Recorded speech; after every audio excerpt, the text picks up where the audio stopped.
उत्तराखंड में आज यूसीसी की एक्सपर्ट कमेटी ने अपनी रिपोर्ट सौंप दी है और वो रिपोर्ट सुबह आज 11 बजे मुख्यमंत्री को सौंपी गई और अब एक बहुत महत्वपूर्ण कदम यूसीसी की तरफ सरकार ने बढ़ा दिया है। 2 साल पहले कमेटी का गठन हुआ था और गठन होने के बाद एक एक्सपर्ट कमेटी बनी थी और हमारे साथ बहुत सारे ऐसे जानकार लोग हैं जो इस कानून को समझते भी हैं, चाहते भी हैं कि लागू हो और उनकी बारियों को वो भी समझते हैं। तो उन्हीं से बात करते हैं कि आखिर ये कानून जो है, जो कानून आ रहा है, जो विधानसभा में अभी पटल पर रखा जाना है, तो उसको लेकर के उनके मन में किस तरह की प्रतिक्रियाएँ हैं। तो आप अपना नाम बताइए। मेरा नाम मेहताब अली है। मेहताब जी, क्या यूसीसी अब लागू होने जा रहा है, तो आपको किस नज़रिए से उसको देख रहे हैं? देखिए, कानून बेहतर है, समान कानून है, तो कोई दिक्कत नहीं है उसमें। तो अभी आपको क्या क्या उसका पता है, क्या उसमें कानून में होना है, कब विधानसभा में रखा जाना है, सरकार का क्या मंशा है? अभी ड्राफ्ट बना है इसका और इसमें जो है क्या नाम, लड़कियों को 21 साल की उम्र की शादी और प्रॉपर्टी में बराबर का हकदार दिया गया है, इसमें हिस्सा दिया गया है। देखिए, वक्फ बोर्ड के चेयरमैन भी मेरे साथ हैं, सादात शम्स जी, तो वो काफ़ी बेहतर जानकार हैं इन सब मामलों के, पहले भी अपनी प्रतिक्रियाएं देते रहे हैं, तो उन्हीं से बात करें। सादात जी, क्या है? पहले तो युवा मुख्यमंत्री को बहुत बहुत बधाई और धन्यवाद कि उन्होंने जो कमिटमेंट किया था वो कमिटमेंट आज फुलफिल होता हुआ नज़र आ रहा है और मुझे उम्मीद है कि ये बढ़ते हुए भारत का, विकसित भारत के लिए एक बहुत बड़ा प्लेटफॉर्म होगा और इस कानून के बनने के बाद मुझे लगता है कि सारे प्रदेश इसे ग्रहण करेंगे और ये मोदी जी इसे देश का कानून बनाएंगे, ऐसी मुझे उम्मीद है। क्या लग रहा है, क्या इनपुट है उसके भीतर, किस तरह से लाभ मिलने जा रहा है प्रदेश? देखिए, जो मोटे तौर पे अभी समझ में आए हैं, जो बिंदु सामने आए हैं, उसमें यह है कि बेटियों को भी बराबर हक मिलेगा। जो शादी है उसकी उम्र 18 और 21 जो ऑलरेडी है उसी को आपको लाइनअप करना पड़ेगा। अब जो निकाह करेगा या जो फेरे लेगा उसे अपने निकाह को रजिस्टर्ड कराना पड़ेगा। तीसरी इम्पॉर्टेंट चीज़ मुझे लगा कि जो बहुविवाह प्रथा है उसके ऊपर कहीं ना कहीं रोक लगेगी। अब हिंदू बहनें के पति एक शादी करें और मुस्लिम बहनों के पति 2-2, 3-3 शादी करें, इस पे रोक लगेगी। सबको बराबर के राइट्स मिलेंगे। मुझे लगता है जब राइट्स बराबर हो जाते हैं तो लोगों को एक पॉजिटिव लाइन्स आती है। तो मुझे लगता है आज बहनों का दिन है, बहनों के अंदर एक, क्योंकि हिस्सेदारी बराबर, अब बेटे और बेटी का बराबर हक होगा, तो मुझे लगता है अच्छी लाइन्स है और मिलकर अच्छा करेंगे। सबके लिए एक जैसा कानून होगा तो भेदभाव भी नहीं होगा और मुझे लगता है कि देश के लिए, उभरते हुए भारत के लिए, विकसित भारत के लिए बहुत आवश्यक है। ये आपको लग रहा है कि महिला केंद्रित है, महिला कल्याण के लिए ज़्यादा इस पर फोकस? मुझे लगता है कि महिलाओं के लिए, महिलाओं को पर मिल रहे हैं, लेकिन सबके लिए समानता का अधिकार है। तो समानता का अधिकार, यूनिफॉर्मिटी आएगी। एक जब यूनिफॉर्म सिविल कोड हम कहते हैं तो उसमें एक यूनिफॉर्मिटी आएगी कि सब बराबर हैं, सब भारत के बच्चे हैं और सबके ऊपर एक जैसा कानून। अब बेटियों को प्रॉपर्टी में हिस्सा, मतलब ऑटोमेटिकली उनका नाम दर्ज हो जाएगा कि भाई ये बेटी है, ये भी बराबर की हिस्सेदार है। अब ये नहीं होगा कि बेटा मालिक बनेगा और बेटी की शादी कर देगा, तेरी शादी में लगा दिया, बेटी हो गया, वो नहीं चलेगा। बात करते हैं, आप बताइए कि आप इस कानून के बारे में कितना जानते हैं और क्या आपको लग रहा है इससे क्या होने? देश तो संविधान से चलेगा और जो कानून सरकार बनाएगी वो हम मानेंगे, वो सबके लिए बनेगा। हमारे लिए थोड़ा बन रहा वो तो पूरे हिंदुस्तान वालों के लिए बन रहा। हम बिल्कुल तैयार हैं कानून उत्तराखंड के लिए। उत्तराखंड के लिए हमारे, हम तैयार हैं, हमें कोई शिकायत नहीं है बिल्कुल। अच्छा, आपने इसका कुछ मोटे तौर पर अध्ययन किया होगा, अखबारों में पढ़ा होगा, चैनल्स में देखा होगा, तो आपको क्या लग रहा है किस तरह से ये अच्छा होगा? हमारे यहाँ एक हलाला रस्म है, वो भी ख़त्म होने जा रहा। वो बहुत जलील काम है हमारे मुसलमानों के अंदर, वो हलाल लगा। गलती तो आदमी कर रहा है, सज़ा औरत को मिल रही। औरत का दूसरे से निकाह कराएंगे जब उससे दोबारा निकाह कर सकती हैं, उसको हलाला बोलती हैं। इसका हलाला का कौन से कानून में प्रावधान पहले किया गया था? कोई तरह प्रावधान नहीं है इसका, ज़बरदस्ती का आयो, ये सामाजिक कुरीति है, समझो आयो ज़बरदस्ती का कर रखा है, इससे कोई मतलब नहीं है। तो हमारे हुज़ूर पाक सल्लल्लाहु अलैहि वसल्लम ने भी इसको मालूम बताया, हलाला निकालने वाले को भी और निकलवाने वाले को भी मालूम बता दिया, शैतान है वो। तो अभी अब जो कानून आ रहा है इससे मतलब एक अच्छा मैसेज जाने वाला है, अच्छा मैसेज जाएगा इसका। सब उत्तराखंड वालों के लिए गर्व का और बधाई का विषय है कि पूर्ण राज्यों में हमारा उत्तराखंड पहला राज्य है जिसने लागू किया है और धर्म जाति से उठकर सब एक हैं, ऐसी भावना के लिए हमारे माननीय मुख्यमंत्री जी ने लागू किया है। और जैसे कि उसमें हमने पढ़ा है कि चाहे विवाह हो, तलाक हो या विरासत हो या बच्चों को गोद लेना हो या भरण पोषण हो, जितनी भी ये कानून, जितनी भी चीज़ें हैं, इन सब में सबके लिए एक समान कानून रहेगा। देखिए अजीत भैया, पहली बात तो हम सभी एक बधाई के पात्र हैं। जो यूसीसी पहला प्रदेश हमारा उत्तराखंड है जो यूसीसी जहाँ से लागू होने जा रहा है और उत्तराखंड से हमारे पुष्कर सिंह धामी जी के नेतृत्व में होने जा रहा है कि सारी स्टेटों के लिए एक ये क्या एडवांटेज भी है। हमारे उत्तराखंड को देख के हम लोग सब पहल इस चीज़ को लेके कर रहे हैं। और पहली बात मैं आपको एक चीज़ और बोलना चाहूँगा कि यूसीसी जो है, यूनिफॉर्म सिविल कोड ऐसे तो पाकिस्तान जो है, जो देश है, वहाँ भी लागू हो चुका है ये, अमेरिका में लागू हो चुका है ये, इंडोनेशिया लागू हो चुका है ये, मिस्र लागू, मतलब ऐसी 8-9 कंट्रीज है जहाँ पर ये लागू हो चुका है। अगर हमारा हिंदुस्तान इसको लागू कर रहा है, एक नेशन एक कानून, तो सब बधाई के पात्र हैं। और उत्तराखंड में गर्व का विषय है कि उत्तराखंड से ये लागू होने वाला है। ठीक है, एक खबर ये भी आ रही है कि जनजाति को छोड़ देंगे। नहीं, जनजाति को ऐसा फ़िलहाल अभी इम्प्लीमेंट तो खैर ये नहीं हुआ है। अभी तो खैर ये सब मेरे ख्याल न्यूमर्स ही मेरे ख्याल से ये फैल रही हैं। लेकिन क्या है कि अगर मोदी जी के नेतृत्व में, विकसित भारत के नेतृत्व में, मैं तो यही बोलूँगा, ठीक है, यूसीसी अगर उत्तराखंड से लागू हो रहा है तो बहुत अच्छा गर्व का विषय है ये। ऊपर से क्या है कि र्यूमर्स काफ़ी फैलती हैं। देखो, हमारे जो असामाजिक तत्व में बोलना चाहूँगा, ठीक है ना, जितने भी जो विपक्षी पार्टीज़ हैं, पहली बात तो कभी इसको लोग करेंगे ही नहीं। अभी कितना माहौल ख़राब हुआ था, 3 साल पहले की बात, 2 साल पहले की बातें हैं। अरे यूसीसी लागू हो रहा है तो दिक्कत किस चीज़ की है? सारे समाज एक होगा, सारा धर्म एक होगा। क्या लग रहा है, मतलब इसका जो रिपरकेशन होगा, जो इसका फ़ायदा मिलने वाला है सोसाइटी को, मतलब अंतिम तौर पे सारी चीज़ें समाज के लिए होती हैं, तो उससे क्या फ़ायदा यहाँ मिलने वाला है? देखिए, यूसीसी से तो देखो भाई साहब, एक फ़ायदा, इसके विभिन्न फ़ायदे हैं। इसमें फ़ायदा ये है कि देखो, पहली बात तो कानून तो एक ही है, ठीक है, कानून तो एक लागू होगा इसमें, ठीक है। ऊपर से क्या है कि जितने भी, अगर उत्तराखंड से स्टार्ट हो रहा है तो सबको देखने को बहुत अच्छा भी मिलेगा इसमें। और इसमें मैं बोलता हूँ, अगर कोई राजनीतिक अलग जो पार्टियां हैं, अगर वो विरोध करते तो उनके विरोध का कोई फ़ायदा नहीं है, क्योंकि 50% इसमें मेजॉरिटी चाहिए होती है, जो हमारी ऑलरेडी पास हो चुकी है, ठीक है। अब इनको कुछ नहीं मिलेगा। ये लोकसभा अभी चुनाव आ रहा है, ठीक है, लोकसभा को लेके ये लोग इसमें उड़ंगी लेके आएंगे, लेकिन उस चीज़ का फ़ायदा क्या, कुछ फ़ायदा उस चीज़ का मिलने वाला नहीं है, ठीक है ना। क्योंकि यूसीसी अच्छी पहले, और पहली बात तो जो औरतें हैं उनके लिए बहुत अच्छी चीज़ है। ये क्या है कि कुछ समुदाय के लोग हैं, मैं इसमें क्या एक कम्युनिटी को इन्वॉल्व नहीं करूँगा, इसमें हमारे हिंदू लोग भी हैं, ठीक है, जो सामने पार्टीज़, जैसे कोई, मैं किसी पार्टी का नाम भी लेना उचित ही समझूंगा, लेकिन क्या है कि वो इसमें एक पॉलिटिकल एजेंडा होता है, वो इसमें इन्वॉल्व करते हैं, उनको भड़काऊ तंत्र वाले भाषण देते हैं, ठीक है। तो इसमें महिलाओं को इसमें एक ना स्टडी करके, स्टडी ज़्यादा बड़ी नहीं है, अगर आप गूगल भी करेंगे, अगर आप उसमें सामने गूगल से स्टडी करेंगे तो इसमें एक हित वाली बात है। स्टेट वेलफेयर में यह है कि चीज़ें बहुत सरल हो जाएंगी, जो कानूनी प्रक्रिया है वो सरल हो जाएगी। जैसे मैंने आपको बताया कि अभी जो मेरे से पहले वक्तव्य जिन्होंने रखा है, उन्होंने सबने ये बात बोली है कि जैसे विवाह है ना, उसमें जैसे पहले समस्याएं आती थी, एक व्यक्ति 2-3 शादी कर लेता था, तो उसमें क्या महिलाओं की ज़िंदगी पूरी ख़राब हो जाती थी, है ना। या फिर मान लो किसी की बेटी है, बेटा है, उसमें क्या है कि उसने किसी एक ही व्यक्ति को अपना पूरा संपत्ति दे दी, तो उसमें भी क्या है, एक को तो भर दिया, एक को खाली कर दिया, है ना। और ऐसे ही बहुत सारी ऐसी समस्याएं थी जिससे लोग परेशान थे, पर और साथ कंफ्यूज भी थे कि किसमें क्या होगा। लेकिन ये है कि एक समान कानून से सबको फ़ायदा मिलेगा। अवेयरनेस चलाने का काम आप करेंगे, चूँकि आप तो मौलवी साहब हैं। नहीं, हम तो पूरा सहयोग करेंगे इसमें। जब सबके लिए कानून बनेगा तो हम अलग क्यों हटेंगे? नहीं, अब लोगों को समझाने का इसमें, हाँ, कोशिश करेंगे, हम पूरी को समझाएंगे। एक सुझाव होता है, पूरे अपने जितने भी कार्य होगी हमसे करेंगे, पूरा सहयोग हमारा साथ में रहेगा। साहब जी, कुछ तकनीकी चीज़ें हैं फिर कि भाई जनजाति छूट रहे हैं, ये सब हो रहा है, बहुविवाह आपने बताया ही है, बिल्कुल पूरी तरह से रोक लगने वाली है, महिलाओं को थोड़ा सा एक आसानी होगी। आप तो पढ़े लिखे लोगों में हैं, क्या ये बहुविवाह प्रथा और ये सब चीज़ें क्या अभी भी समाज में इतने बड़े पैमाने पे चल रही है? नहीं, इतने बड़े पैमाने पे नहीं है। ये भी कहना गलत होगा कि बड़े पैमाने पे।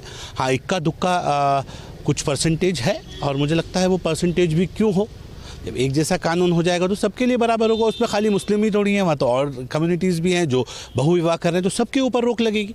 कानून अगर आप एक ला रहे हैं तो, लेकिन सवाल ये उठा कि भाई उत्तराखंड ही क्यों? तो उत्तराखंड इसलिए कि हम भाल हैं इस देश का, हम मस्तक हैं, और मस्तक से ये कहा जाता है कि जब जब हिमालय से कोई बात निकली है तो वो कन्याकुमारी तक जाती है, हमारी आवाज़ देश के कोने कोने तक जाती है। तो अगर देवभूमि उत्तराखंड में ये एक शुरुआत होती है जहाँ हिंदू, मुस्लिम, सिख, ईसाई सब लोग रहते हैं, तो मुझे लगता है कि ये एक बहुत शानदार मैसेज होगा। लगता है कि वो आगे बढ़ने की लाइन यही होगी कि अब जो आप कर चुके वो तो कर चुके, आज के आने वाली नस्लें हमारी, अब क्या आज के दौर में आप सोच सकते हैं कि मेरा बेटा दूसरा विवाह करे, मेरी बेटी को भी अधिकार हो, अगर मेरी बेटी है वो भी कहे भाई मुझे इस आदमी के साथ नहीं रहना, मुझे डिवोर्स चाहिए, तो ये जो नया कानून है इसमें ये प्रावधान होगा कि नए कानून में कि भाई बेटियां भी तलाक ले सकेंगी।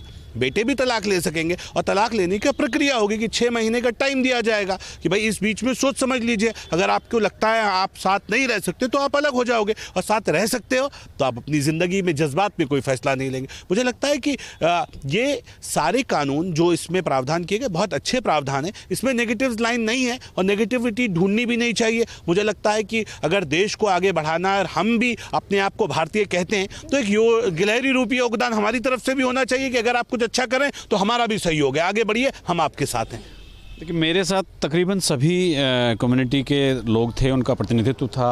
विश्व हिंदू परिषद थे, पारस हैं, ये यूथ की राजनीति करते हैं, मौलवी साहब हैं और वक्फ बोर्ड के चेयरमैन भी हैं, तो तमाम लोग हैं। इस कानून को जो धामी सरकार ला रही है सभी ने हाथों हाथ लिया है और सब लोगों का ये कहना है कि ये कानून जब विदेश में लागू हो सकता है, दूसरे देशों में लागू हो सकता है, एक समान कानून सबके लिए हो तो ऐसा यहाँ क्यों नहीं हो सकता। हम इस समय वाराणसी में हैं और पांडेपुर में है। पांडेपुर चाय की अड़ी, देखिए चाय बन रही है, गर्मा गर्म चाय बन रही है, लोग चाय की चुस्कियां ले रहे हैं। यही चाय की अड़ी पे जो है हम अभी लोगों के पास चलते हैं, लोगों से बातचीत करेंगे और लोगों से जानेंगे कि क्या माहौल है। बीजेपी का बड़ा प्लान 24 के लिए, सबके लिए एक समान कानून, क्या कहेंगे? सबका साथ, सबका विकास, सबका विश्वास, ये मोदी जी का जो है नारा है। हर गरीब तबके को जो है राशन मिल रहा है खाने के लिए, और हमारे जो अल्पसंख्यक भाई हैं, जो उनकी महिलाएं जो है एकदम परेशान थी, पीड़ित थी, 3 तलाक, हलाला, मुता, ये सब चीज़ों से उनको जो है निवृत्ति मिल रही है और वो भी जो है खुल करके हम लोगों के साथ आ गई हैं। अभी भी उनके यहाँ कुछ इस तरीके के लोग हैं, हम नहीं कह रहे हैं कि सारे मुस्लिम एक समान हैं, लेकिन उसमें भी कुछ बुद्धिमान हैं, बुद्धिजीवी हैं, जो मोदी जी के इन सारी चीज़ों को जो है विश्वास कर रहे हैं। और आप लोग देखे ही हैं कि अयोध्या में जो भी कुछ हुआ है, क्या इसके सरकार पहले जो थी, क्या उस पर भी कोर्ट का आदेश था कि आप एयरपोर्ट मत बनवाइए, स्टेशन मत बनवाइए, 4 लेन मत बनवाइए? उस पर तो कोई नहीं था ना।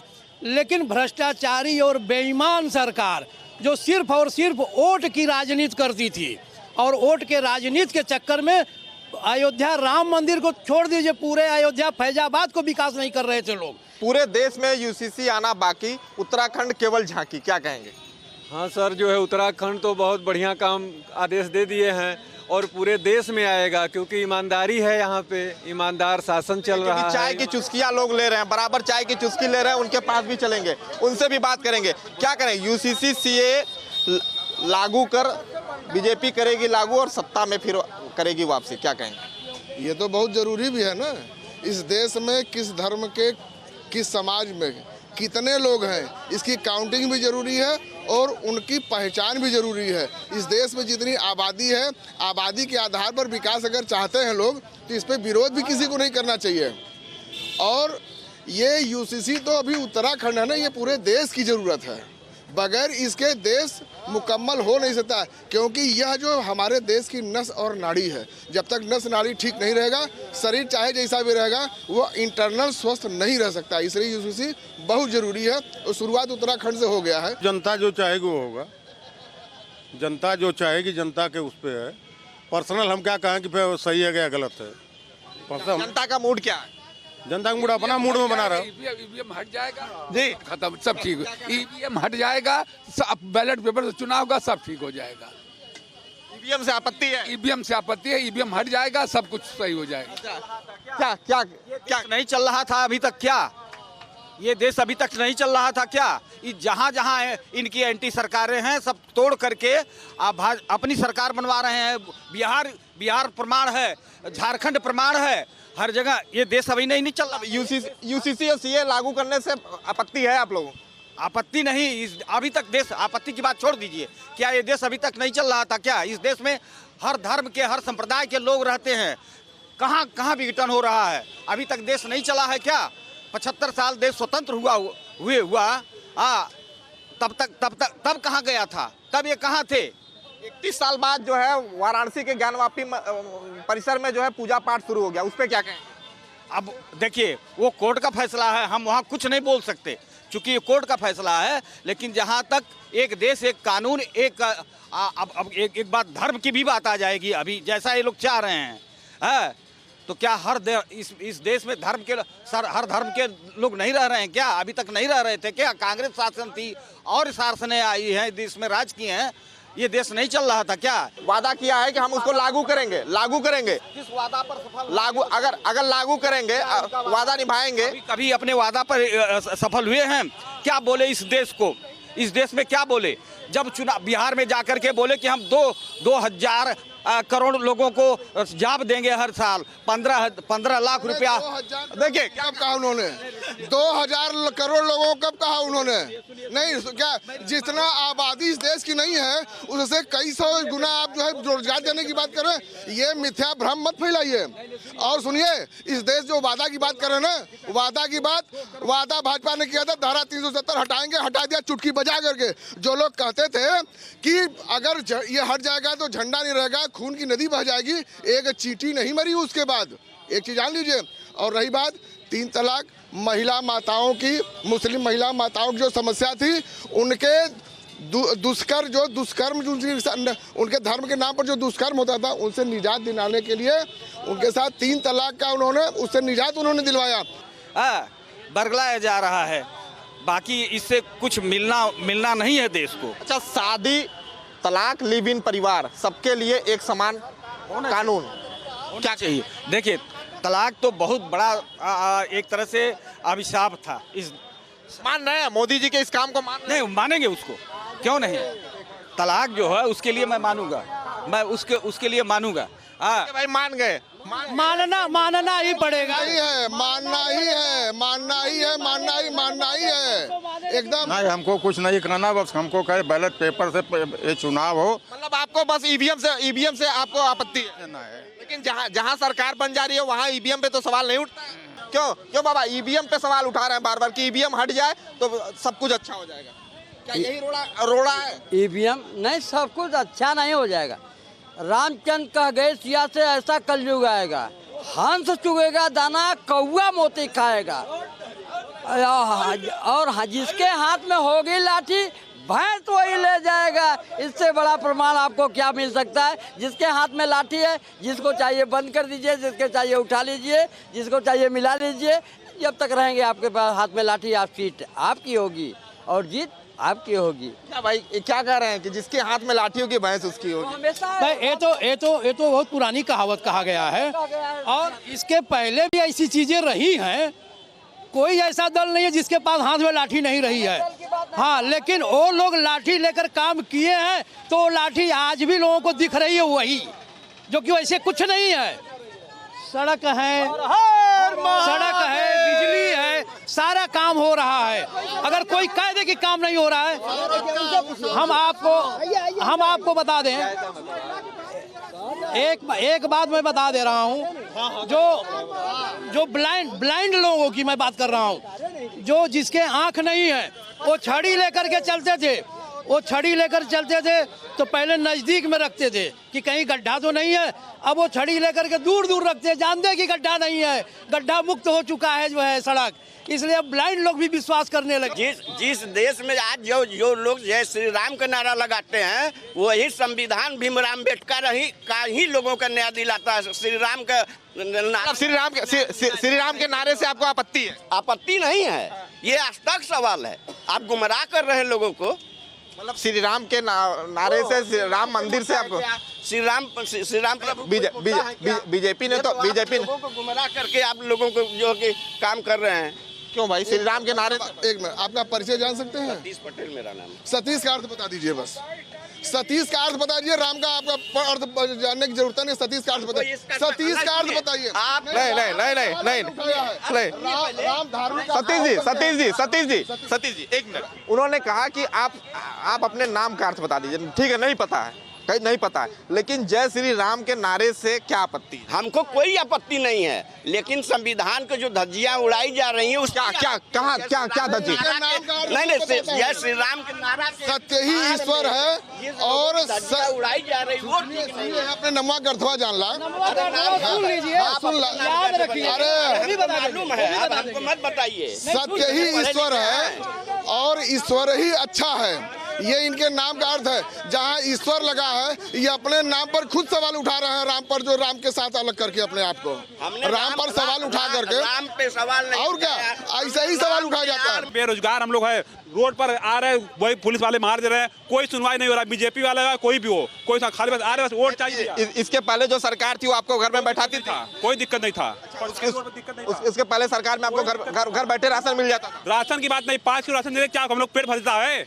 उसके पहले सरकार में पैसा मिल जाता। नहीं, पैसा की बात नहीं हम कर रहे हैं, हम 5 किलो राशन मिलने से पेट नहीं भरता। नहीं 5 किलो मजबूरी, बस आदमी और गरीब चल जा रहा है, बस गरीब हो गया। 5 किलो राशन पेट नहीं भरेगा। बेरोजगार इतना हो गया है, कोई धंधा नहीं मिल रहा है।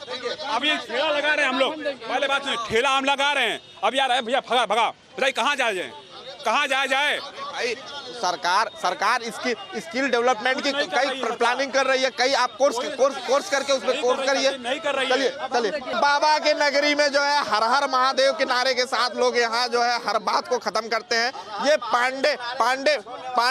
पांडेपुर के चाय की अड़ी है, पांडेपुर में ये चाय की अड़ी है। यहाँ देखिए चाय की चुस्कियों के साथ लोग जो है राजनीतिक चर्चा की शुरुआत करते हैं और यही राजनीतिक बहस भी होती है। लोग काफी यहाँ से इसे राजनीतिक अखाड़ा भी कहा जाता है। लोग यहाँ बैठते हैं और यहाँ राजनीति की चर्चा शुरू होती है।